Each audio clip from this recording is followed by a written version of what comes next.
सभी पत्रकार बंधुओं को, बहनों को मेरा सादर प्रणाम। आज आप सभी लोग कम समय में यहाँ पे उपस्थित हुए, उसका मैं आभारी हूँ।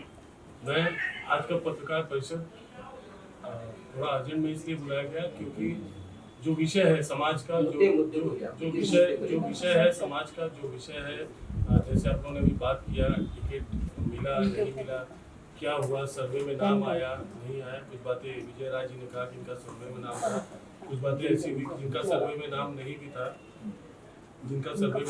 भी था, उनको भी दिया गया। देखिए, यहाँ पे सबसे बड़ी चीज़ क्या है, जहाँ तक मैं समझता हूँ, आज मैंने शिवसेना में आया बिना टिकट के। मैंने ये मांगा हुआ था, लेकिन पहले मैं आता, यहाँ पे आने के बाद भी मुझे ये हुआ कि मेरे पास चांस था, लेकिन मैंने मना कर दिया। मैंने बोला मुझे टिकट नहीं चाहिए, मैं पार्टी के साथ, मैं पक्ष के साथ काम करना चाहता हूँ, और पक्ष के साथ एक निष्ठा के साथ मैं काम करूँगा, क्योंकि जो मेरे साथ वहाँ पे हुआ था वो चीज़ यहाँ पे नहीं होना चाहिए। यहाँ पे भी जो कार्यकर्ता इतने साल से लगे हुए हैं, अगर जो तकलीफ मुझे हुई है वही तकलीफ और लोगों को भी ना हो, जो इस पार्टी के जो पदाधिकारी या जो टिकट के दावेदार थे। तो मैंने सर नायक साहब से सीधा कहा कि मैं आपके पक्ष के साथ काम करूँगा। जहाँ तक है सवाल भारतीय जनता पार्टी का या फिर नरेंद्र मेहता जी की पार्टी का, यहाँ पे सिर्फ इतना हो रहा है कि ये शहर दो पार्ट में बटा हुआ है। कार्यकर्ताओं की अनदेखी यहाँ पे की जाती है। मैं सिर्फ एक पर्टिकुलर समाज की बात नहीं करूँगा। जो कार्यकर्ता हैं 145 के, 146 के, पूरा शहर दो पार्ट में है। 145 के कार्यकर्ताओं को ज़्यादा वैल्यू मिलता है, 146 के कार्यकर्ताओं को वैल्यू कम मिलता है, क्योंकि साहब वहाँ से चुनाव लड़ते हैं और वहाँ के कार्यकर्ताओं को ज़्यादा वैल्यू देते हैं। यहाँ के बहुत सारे ऐसे अनगिनत कार्यकर्ता हैं जो जमीन से लेके जमीन पे काम करते हैं। आज देखेंगे तो वो झंडा लेके प्रचार कर रहे हैं, वो सिर्फ इतना कहते हैं कि हमको पक्ष के लिए काम करना है, लेकिन उनके साथ भी धोखा हो रहा है। उनसे ठीक से बात तक नहीं किया जाता, उनकी अनदेखी की जाती है, इवन उनसे मुलाकात तक नहीं हो पाती है। तो उस पर हमारा एक विरोध है। मैं सारे कार्यकर्ताओं को भी ये चेताना चाहता हूँ कि ये समय ऐसा है कि आप लोग दोनों पक्ष हैं या दोनों लोग हैं, उन दोनों को देख के आप काम कीजिए। हम लोग भी यहाँ पे कहीं ना कहीं प्रदेश में युति है, प्रदेश की युति के साथ ही यहाँ पे युति नहीं हुई, फिर भी हम कहीं ना कहीं देवेंद्र फडणवीस जी, एकनाथ शिंदे जी के साथ में है, और यहाँ पे भी अगर आपको जरूरत है तो आप हमें सपोर्ट कीजिए, हमारे साथ में काम कीजिए। आज मेहता जी से आपकी किस हद तक नाराजगी? आपने कहा कि मैंने 14-15 साल दिया, अपनी आधी जवानी दिया, लेकिन फिर भी मेरे साथ में ये छल किया गया, तो किस तरह की नाराजगी जब व्यक्त करते हो? नाराजगी, देखिए, नाराजगी बिल्कुल रहेगी, क्योंकि मैं नहीं चाहता हूं कि जो मेरे साथ हुआ, मैंने अपने करियर का 14 साल दिया हुआ है। 14 साल यूथ से युवा मोर्चा का 2 बार मैं अध्यक्ष रहा हूँ मंडल का, उसके बाद बेसिक बॉडी में मैं जिले का उपाध्यक्ष रहा हूँ।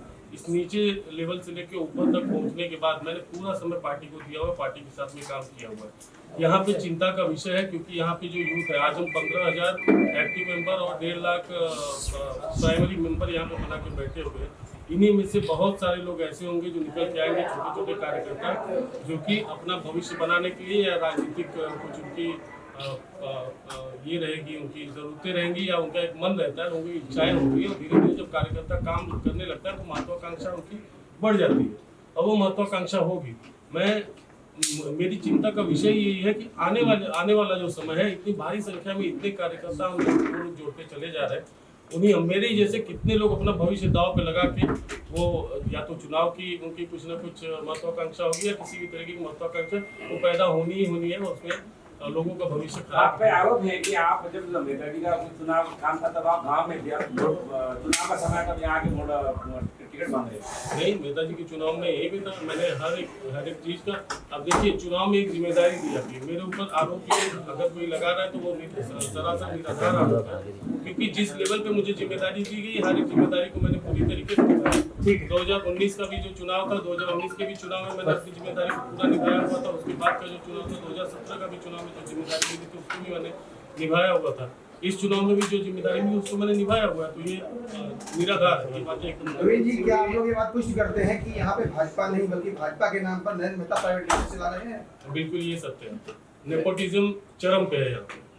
नवीन सिंह जी, आपको टिकट नहीं मिला तो आपको नहीं लगता है आप दूसरे पार्टी में आ गए तो आपने दल बदल दिया, आपने अपनी ही पार्टी के साथ में धोखा दिया, बीजेपी में आपने इतना समय बिताया, नहीं लगता है आपको कि आपने पार्टी के साथ में गलत किया?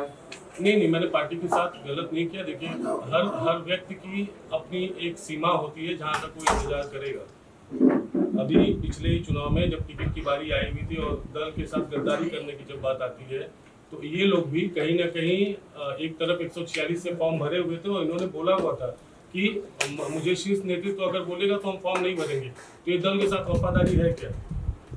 अगर दल के साथ तुमने गद्दारी किया हो तो दल के साथ वो भी वफादारी नहीं। और मैंने गद्दारी नहीं किया हुआ है, मैं तो मुझे आदरणीय नरेंद्र मेहता जी ने मुझे बुलाया था और मेरे प्रताप सरनाइक साहब से जब मीटिंग हुई, मीटिंग के बाद उन्होंने मुझे बुलाया, उन्होंने बोला कि नवीन तुमको समिति देता हूँ, ये देता हूँ। बोला साहब हमें भीख नहीं चाहिए, अब मैं कहीं और जा चुका हूँ, मैंने किसी को जबान दे दिया हुआ है और उसी जबान पे मैं कायम रहूँगा। मैं अब आपके साथ नहीं जुड़ सकता हूँ। उस व्यक्ति ने मुझे बुलाया, मैंने सम्मान दिया, उन्होंने सम्मान दिया और मैं उनके पास अब गया। वहाँ से मैं वापस नहीं आ सकता हूँ। हालांकि वो चीज़ें वायरल नहीं हुई थी। मैं चाहता तो मैं भी ये चीज़ें कर सकता था कि नहीं ठीक है, अगर शीर्ष नेतृत्व ने मुझे बोल दिया चलो ठीक है, कुछ फोटोज हुई है या कुछ बात हुई है मैं उसमें कर, लेकिन हम अपनी जबान की कीमत समझते हैं। एक आखिरी सवाल, मेहता जी ने भी लास्ट में कहा था कि मेरे जितने कार्यकर्ता गए नाराजगी भले ही, लेकिन एक समय बाद वो वापस आ जाएंगे। क्या आप वापस जाएंगे फिर से, या क्लियर करिए?